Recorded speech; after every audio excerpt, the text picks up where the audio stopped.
अपना जो संबंध रिश्ता है एक अलौकिक रिश्ता बनाइए। ये मेरा पिता है, ये मेरा पिता है, ये मेरा बाबुल है।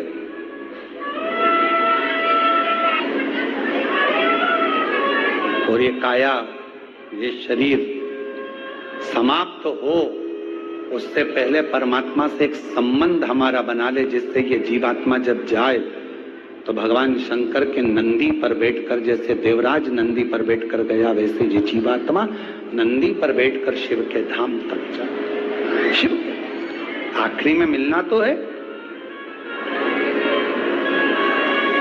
क्रिकेट का मैच देखते हो क्या? अरे बोलो तो जम के। क्रिकेट का मैच होता है तो मैच खत्म होने के बाद में दोनों टीमों को हाथ मिलवाया जाता है। मिलाते कि नहीं मिलाते? फुटबॉल का मैच खत्म होता है तो दोनों टीम के खिलाड़ी हाथ मिलाते हैं। हॉकी का मैच खत्म होता है तो दोनों टीम के खिलाड़ी, बोलो बोलो जम के, हाथ मिलाते हैं। चुनाव खत्म होता है तो दोनों पार्टी के आदमी हाथ मिलाते हैं।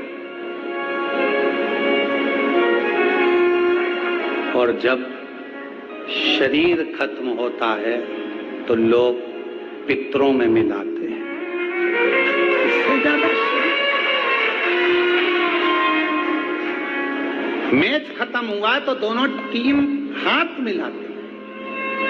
फुटबॉल का मैच खत्म हुआ तो लोग हाथ मिलाते हैं, दोनों टीमें। कबड्डी का मैच खत्म हुआ, फुटबॉल का मैच खत्म हुआ, कुश्ती खत्म हुई तो दोनों टीम हाथ मिलाती है, हाथ मिलाती है। चुनाव खत्म हो जाते हैं तो दोनों पार्टी हाथ मिलाते हैं। और जब व्यक्ति का शरीर खत्म हो जाता है तो घर के लोग उसको पितरों में मिलाते हैं। पितरों में अंतिम बिंदु वही है। किसी से पूछा जाए कि ये पितरों में क्यों मिलाया जाता है, पितरों में क्यों मिलाते हो, क्यों पितरों में मिला रहे हो? कोई चला गया, उसको पितरों में मिलाना है, पाटा करना है, इसको पिंड देना है, तर्पण देना है, पुरखों में मिलाना है, पूर्वजों में मिलाना है, पितरों में मिलाना है, पाटा मिलाना है। लोग कहते हैं इनको पितरों में मिलाना। पितरों में क्यों? किसी ने ये नहीं कहा कि वो मर गया तो उसको परमात्मा से मिलाना। किसी ने ये नहीं कहा कि वो मर गया तो उसको भगवान से मिलाना है। पर मरने के भी 1 साल बाद, 2 साल बाद, 3 साल बाद, 5 साल बाद, 7 साल बाद, 11 साल बाद लोग उसको पितरों से मिला रहे हैं। क्यों? ये प्रश्न कभी आपके भीतर खड़ा नहीं हुआ कि मरने के बाद तो भगवान से मिलाओ, मुझसे मिलाओ, पर पाटा मिलाना है, पितरों में मिलाना है, पिंडदान तर्पण करके पूर्वजों में मिलाना है, पितरों में मिलाना है। क्यों मिलाना? उसका एक कारण है, एक पितरों में इसलिए मिलाया जाता है कि जिस समय पर पृथ्वी पर जो जीव चला गया, जो व्यक्ति चला गया, उसके बेटे, उसकी बेटी, उसके नाती, उसके पंती, उसके परिवार वाले, उसकी 7 पीढ़ी में, 71 पीढ़ी में भी अगर कोई जीवित होगा और वो शिव महापुराण की कथा यदि सुन रहा होगा तो उसका जो पूर्वज गए हैं उनके कंधे पर भगवान नारायण 33 कोटि देवता हाथ रखकर आशीर्वाद देकर कथा। कोई ऐसा लोक नहीं है जिस लोक में 33 कोटि देवता एक जगह पर एकत्रित होकर एक साथ बैठकर कंधे पर हाथ रखकर सत्संग करते हों। कोई ऐसा लोक नहीं है जिसमें 33 कोटि देवता एक साथ बैठकर वर प्रदान करते हों, आशीर्वाद देते हों। वो केवल एक लोक है, वो पितृलोक है। इसलिए मरने के बाद लोग कहते हैं कि इसको पितरों में मिलाना है, पितरों में, इसको पाटे में मिलाना है, इसको पुरखों में मिलाना है, इसको श्राद्ध में मिलाना है। अर्थात पितरों में जाकर मिल जाएगा तो ये भटकेगा नहीं, ये जीव तड़पेगा नहीं, इसकी मुक्ति हो जाएगी, मोक्ष हो जाएगा। और मेरी जीजियों, मेरे जीजाओं, मेरी बेटियों, बेटाओं, मेरी माताओं, मेरे भाई, मेरे बुजुर्गजन, आज आपको एक बात कहूं, कृतार्थ हैं आप, पुण्य भागी हैं आप। आपके भाग्य की सराहना तो आज स्वयं भगवान ब्रह्मदेव भी कर रहे होंगे, जो अपने घरों में रहकर भी आपने अपने पूर्वजों को आज पार लगा दिया है। जिन पितरों के फोटो आपके घर में लगे हैं, जिन पूर्वजों के फोटो लगे हैं, जिनके सामने बैठकर आप कथा सुन रहे हो, जिनका फोटो आपने कुर्सी पर, टेबल पर, दीवार पर लगाकर शिव महापुराण की कथा टीवी पर, ऑनलाइन, मोबाइल पर श्रवण करा रहे हो अपने पुरखों को, अपने पूर्वजों को, एक चावल का दाना रखकर आप लोग कथा सुन रहे हैं, ये 5 दिन की शिव पुराण की कथा। धन्य है आप जिन्होंने अपने पितरों के लिए कुछ सोचा, करा, विचार कर कर एक चावल का दाना समर्पित करा। वो पितर भी आपको जरूर आशीर्वाद देंगे, वर देंगे, और शिव की साक्षी में वो वर आपका कल्याण करेगा। वर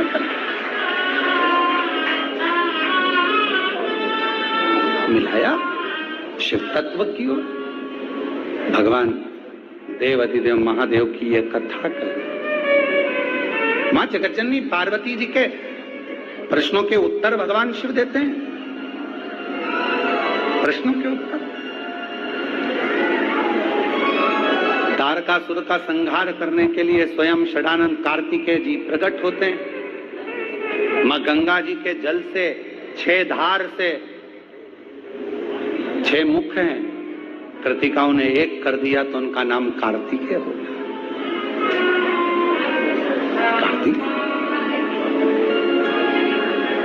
और तारकासुर का संहार करने के लिए कार्तिकेय जब जा रहे थे तो मां जगज्जननी ने कहा, हृदय में बाण ना लगे। ये प्रसंग हम हर कथा में कहते हैं, प्रत्येक कथा, ऐसी कोई कथा नहीं छूटती जिसमें हमने कार्तिकेय और तारकासुर का संवाद नहीं कहा। कहते हैं क्यों? क्योंकि मां पार्वती जी कहती है कि तारकासुर के हृदय में शिव बसते हैं, इसलिए तू बाण छोड़ना, शरीर में लगे पर उनके दिल में ना लगे, हृदय में ना लगे। अपने अंदर एक बात उतार कर रखो, कभी शिव भक्त की और कभी शिव महापुराण की और कभी भी शंकर के किसी भक्त की कभी जिंदगी में निंदा मत करो, नहीं तो जिंदगी बेकार हो जाए, जीवन बेकार। आप किसी पर 1 उंगली उठाते हो ना, आपने तो किसी पर 1 उंगली उठाई है, पर ये 3 उंगलियां अपनी ओर जाती हैं। उठाकर देखो, 1 उंगली हमने किसी पर उठाई, तू ऐसा, तू वैसा, ये 3 उंगलियां हमारी ओर आ रही हैं। हमने तो 1 ही उठाई, उसमें 1 गलती है, हम में तो ये 3 गलतियां हैं, वो उंगली हमारी ओर आ रही हैं और हमें बता रही कि तुम में भी कुछ ना कुछ गलती है। हम किसी को गाली दे देते हैं, अपशब्द कह देते हैं, ताना दे देते हैं, आड़ा टेढ़ा कह देते हैं, सोचते हैं केवल उसी में गलती है। ये नेत्रों में बहुत कुछ है, ये आंखें दर्शन भी करती हैं, सुंदरता भी देखती है, पूरी दुनिया को ये आंखें देख लेती हैं। कहाँ कचरा पड़ा है ये आंखें देख लेती हैं, कहाँ दीवार है ये आंखें देख लेती हैं, सब कुछ ये आंखें देखती हैं। बस ये आंखें एक ही चीज नहीं देख पाती, अपनी आंख का कचरा खुद नहीं देख पाती।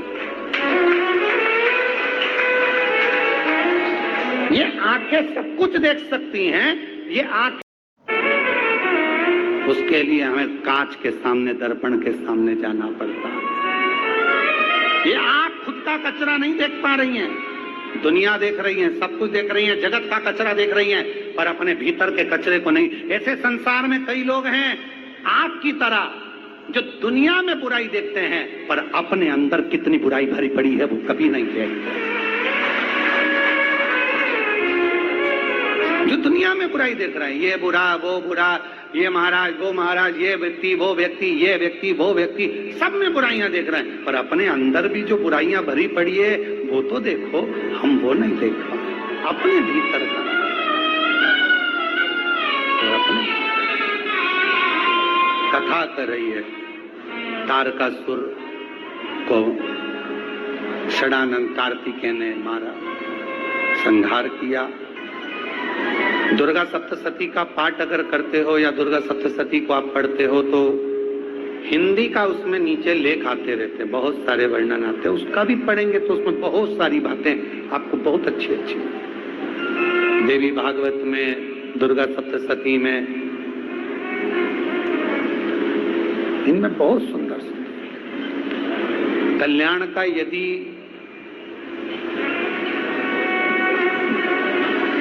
गीता प्रेस गोरखपुर से जो कल्याण निकलती है, उस कल्याण का यदि देवी अंक अगर आप पढ़ेंगे माता दुर्गा भवानी पर, बड़ा सुंदर है। उसमें भी बहुत सी चीजें, मां आद्य शक्ति की आराधना की, साधना की, पूजन की पद्धति बहुत सुंदर, उसका ध्यान करें। शिव से कुछ अगर भगवान शंकर की हम आराधना कर रहे हैं, भगवान शंकर से अगर हम कुछ पाना चाह रहे हैं तो भगवान शिव की सबसे पहले उससे साधना करो, शिव को पहले अपना बनाओ। कितना सुंदर एक पत्र आया है, देखिए।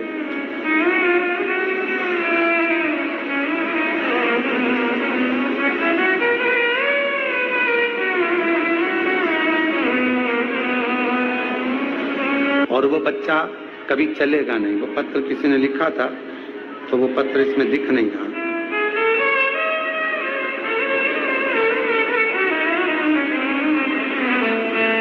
तो हम बाबा को प्रणाम करने के लिए आए हैं। गुरुजी, आज हमारा बच्चा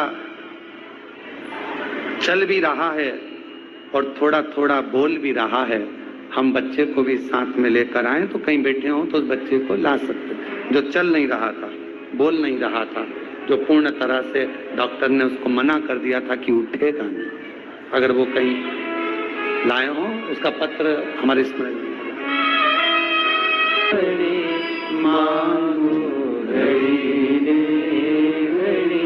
दुख काटो दया करी शिव कृपा किसको कहते हैं? आप जितने विश्वास के साथ में, भरोसे के साथ में भगवान के आनंदमय स्वरूप को कथा का रसपान करते हो और दिल से सुनकर एक लोटा जल समर्पित करते हो, वो विश्वास आपको विजय देता है। सियोर वाला महाराज नहीं, महाराज के चक्कर में मत पड़ो, चाहे हम हो चाहे कोई भी हो।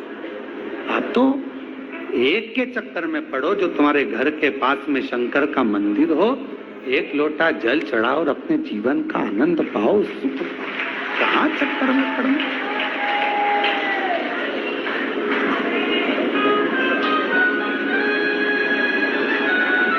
आप उसके आश्रित हो, शिव की शरणागति पाओ, भगवान शंकर से प्रार्थना करो, विनय करो, निवेदन करो।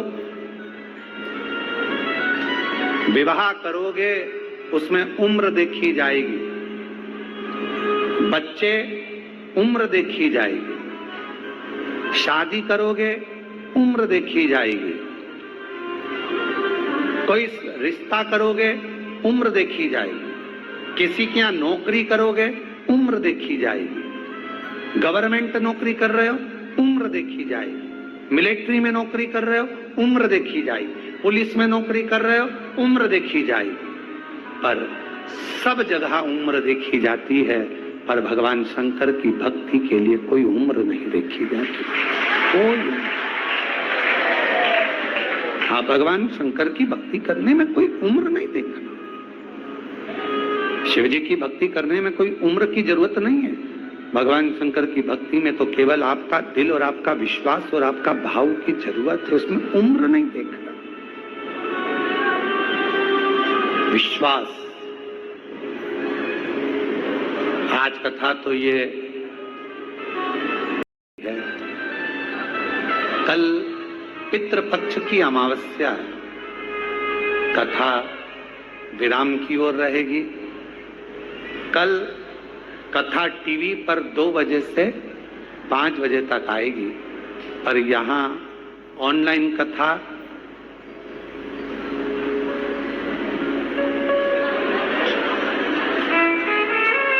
अब सीहोर की सीहोर में हो तो थोड़ा सा देर से चल जाएगी, तो 10 बजे से 1 बजे तक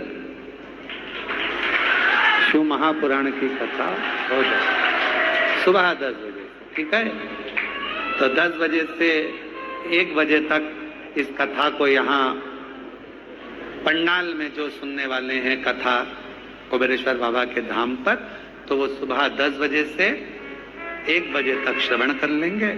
और कथा टीवी पर 2 बजे से 5 बजे तक आस्था चैनल, नियम नहीं टूटेगा तुम्हारा। जितने लोग आस्था चैनल पर कथा सुन रहे हैं, आप ये मत सोचना कि कथा, परंतु कई लोगों का एक सा भाव था कि हमने पूरी कथा लाइव सुनी है तो कथा का लाइव ही हमें प्रसारण हो, पर जो जाने वाले हैं उनके भी टिकट रहते हैं, इसलिए 5 बजे के बाद कहाँ उनका ट्रेन मिल पाएगा, इसलिए प्रयास करें। आप लोग यहीं हो क्या कल कि ट्रेन है तुम लोगों की? ट्रेन है, आज की है, कल की है, जिनकी भी है कल की है। तो सुबह का समय कथा का रहे कि 2 से 5?